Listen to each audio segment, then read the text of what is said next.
Today we will study about प्लीयोट्रॉपी। लेकिन उससे पहले लास्ट लेक्चर में जो आपने स्टडी किया था मल्टीपल अलील्स की जो सेकंड एग्जांपल है human blood group. Human blood group में हमारा ब्लड ग्रुप जो आप लोगों को पता है, ब्लड ग्रुप ए होता है, बी होता है, ओ होता है और ए बी होता है। तो ए बी को छोड़कर, ये ए बी जो है ना, को छोड़कर ब्लड ग्रुप ए बी और ओ, ये तीनों जो हैं ये एग्जाम्पल हैं किसकी? मल्टीपल अलील की एग्जाम्पल है ना। यहाँ पर कैसे मल्टीपल अलील क्या था? आप जो पढ़े थे, more than 2 alleles on same locus of chromosome, है ना। मोर देन 2 अलील्स,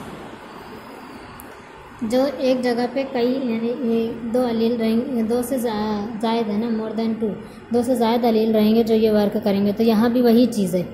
यहाँ इनको कंट्रोल करने वाला जो जीन है वो आई जीन है ना।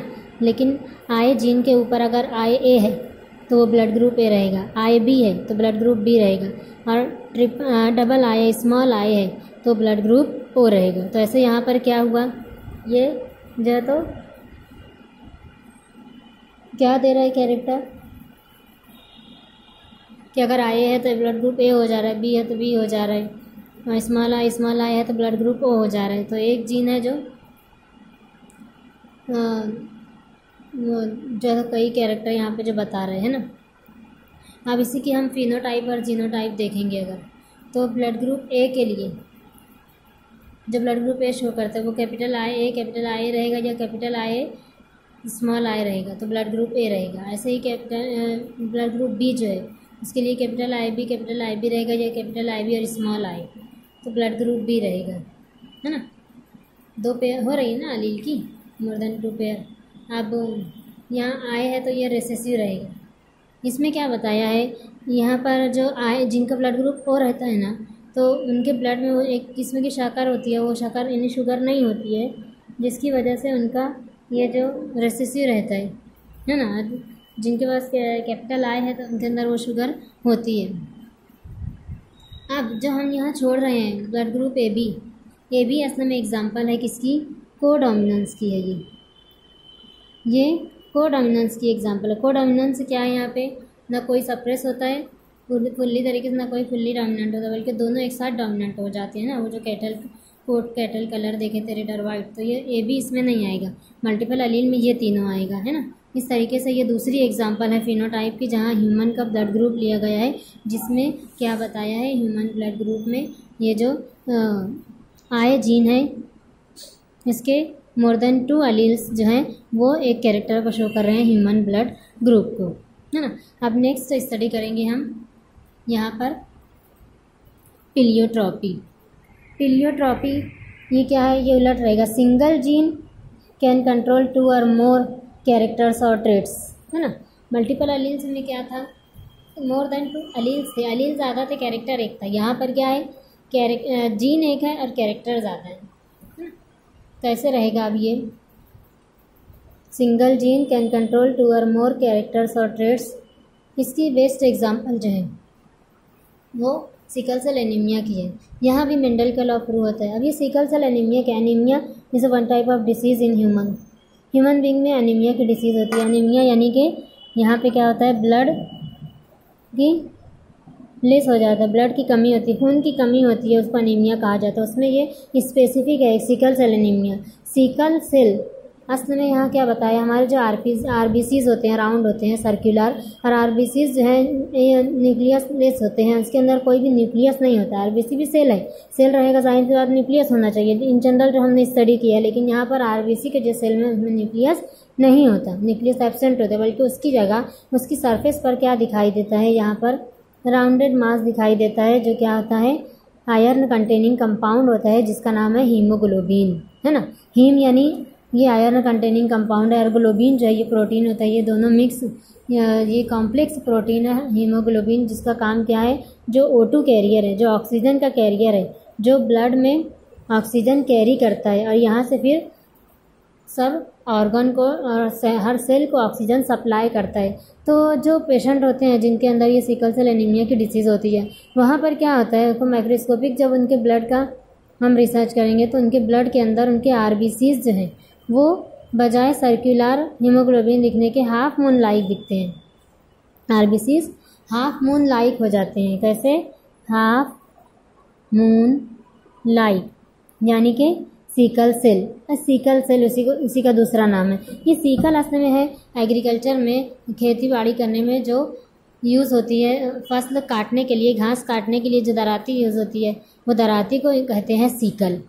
हंसिया जो होती है ना, वो सीकल कहा जाता है। तो उसी को यहाँ नाम लेकर सीकल सेल कहा गया। सेल सीकल शेप हो जाता है और उस डिसीज़ को कहते हैं सीकल सेल एनीमिया। ये डिसीज़ ऐसी है कि जिसके अंदर होमोजाइगस कंडीशन में हो, यानी कि होमोजाइगस कंडीशन यानी उसके एलील की जो पेयर रहेगी, एलीलोमार्फ जो रहेंगे, एक जैसे रहेंगे। जैसे इस डिसीज़ को जाहिर करने के लिए अगर हम इसको जीनोटाइप देखते हैं तो HbS रहेगा होमोजाइगस कंडीशन में। अगर ये जीन रहता है तो जिस पेशेंट के अंदर रहता है उस पेशेंट की डेथ हो जाती है, वो इंसान मर जाता है। अब ये डेथ का कॉन्सेप्ट मेंडल ने कहीं नहीं कुछ नहीं बताया है। अच्छा, इस जीन की वजह से जब पेशेंट की डेथ हो जाती है तो उस जीन को कहा जाता है लीथल जीन। ये क्या कहलाता है? लीथल जीन कहलाता है ना।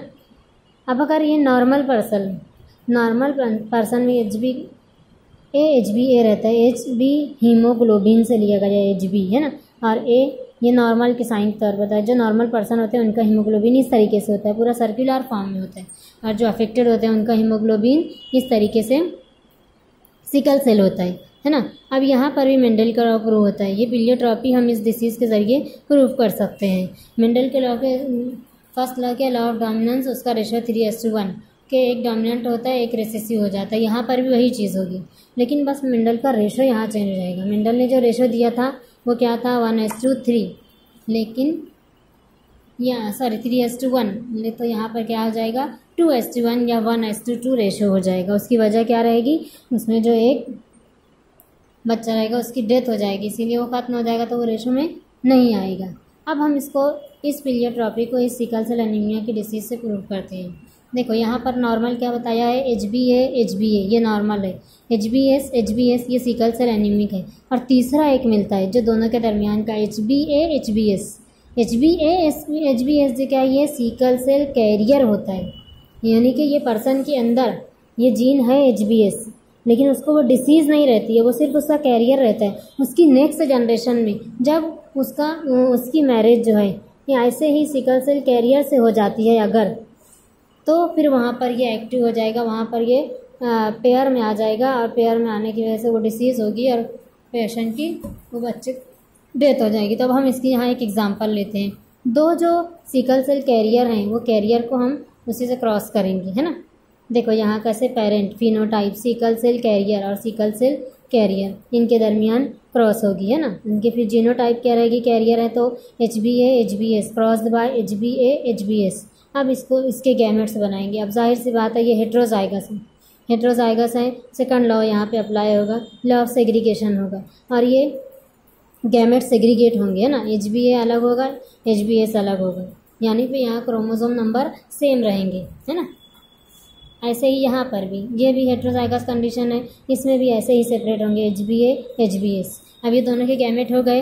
अब इसको पुन्नेट स्क्वायर से भी कर सकते हैं और इस तरीके से भी। ये थोड़ा सा जंबलिंग है, लेकिन बुक में आपके ऐसे ही दिया हुआ है, इसलिए मैं यहाँ इस तरीके से बताई हूँ। इसको पुन्नेट स्क्वायर से भी आप देख सकते हैं। मैं यहाँ पर पुन्नेट स्क्वायर से भी आपको बता देती हूँ कैसे आएगा, है ना।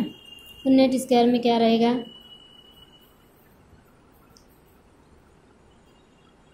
देखो ये मेल फीमेल, इसका HbA इसका HbS, यहाँ पर इसका HbA और HbS, है ना। अब क्रॉसिंग होगी तो क्या मिलेगा? HbA HbA, इसकी क्रॉसिंग होगी तो क्या मिलेगा? ये HbA HbS। यहाँ पर क्रॉसिंग होगी तो क्या रहेगा? HbA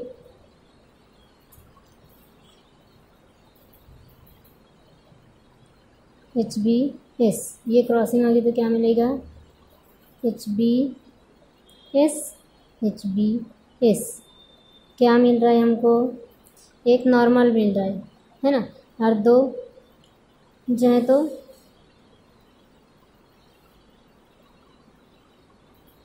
ये दोनों जो हैं ये कैरियर आ जाएंगे, और ये वाला जो रहेगा ये इसकी डेथ हो जाएगी, है ना, इसकी डेथ हो जाएगी, ये मर जाएगा। 4 में से एक बच्चा जो है मर जाएगा, तो रेशो क्या हो जाएगा 1:2। इसको अगर इस तरीके से देखेंगे जैसे आपकी बुक में है, ये जो गैमेट अलग हुए हैं, मैंने कैसे बताया था, पहला वाला जो रहेगा वो तीसरे और चौथे को क्रॉस करेगा, तो ये पहला वाला लिख दिए HBA, है ना। अब ये तीसरा क्रॉस कर रही है, तीसरा है ये HBA, यहाँ पे आया, यहाँ लिख दिए, तो क्या मिला HBA, यानी क्या आया ये नॉर्मल कितना है ये 1।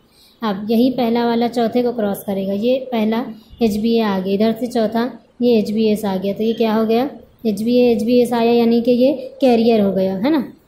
अब इसके बाद दूसरा वाला पहले को क्रॉस करेगा, है ना, ये HBA यहाँ पे आया, और ये तीसरा वाला जो है ये यहाँ आएगा, दूसरा वाला तीसरे को क्रॉस कर रहा है ना, एरो आप देखो ये दोनों, तो ये HBS आया, है ना।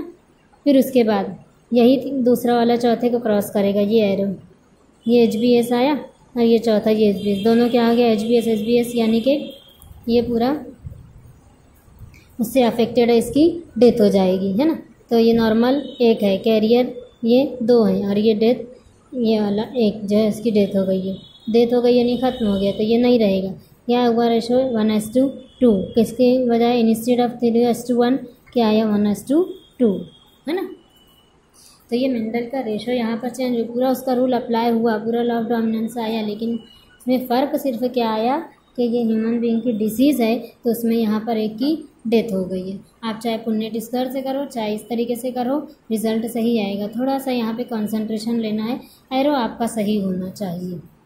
इसमें आप ये याद रखेंगे, ये पहला तीसरे और चौथे को देगा, ये दूसरा तीसरे और चौथे को देगा, इस तरीके से एरो सही आएगा। तो यहाँ पर ये पीलियोट्रॉपी में ये क्लियर होता है कि अगर ह्यूमन बीइंग को अंदर हम ये मेंडल का तरीके से ये करते हैं, तो जो 2 कैरियर्स हैं, अगर उनके दरमियान मैरिज होती है तो उनके एक बच्चे की डेथ हो जाएगी, है ना।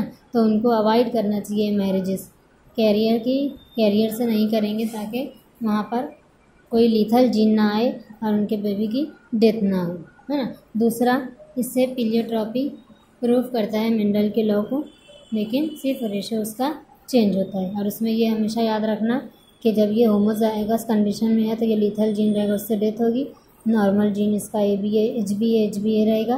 और सिकल सेल यानी क्या है ये याद रखना, सिकल यानी हंसिया दराती, जिसमें हीमोग्लोबिन हाफ मून लाइक होता है, जिसकी वजह से ऑक्सीजन डिफिशियंसी होती है। पूरा नहीं रहेगा तो ज़्यादा ऑक्सीजन एब्सॉर्ब नहीं करेगा, कम ऑक्सीजन एब्सॉर्ब करेगा तो सेल को कम ऑक्सीजन मिलेगी। इसीलिए जब यहाँ बेबी की यहाँ बर्थ होती है तो बहुत कम उसका RBC के रहता है, यानी हीमोग्लोबिन सब सिकल सेल एनीमिया रहता है पूरा ज़्यादातर, यानी जिसकी वजह से वो ऑक्सीजन डिफिशियंसी होती है, जिसमें ऑक्सीजन की कमी होती है, और वो बस 2-3 सांस ले पाता है वो बच्चा, और उसकी डेथ हो जाती है।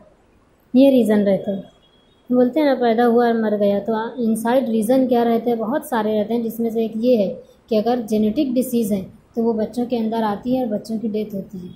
तो यहाँ पर ऐसी मैरिजेस अवॉइड करनी चाहिए। इस तरीके से कंप्लीट होता है पीलियोट्रॉपी।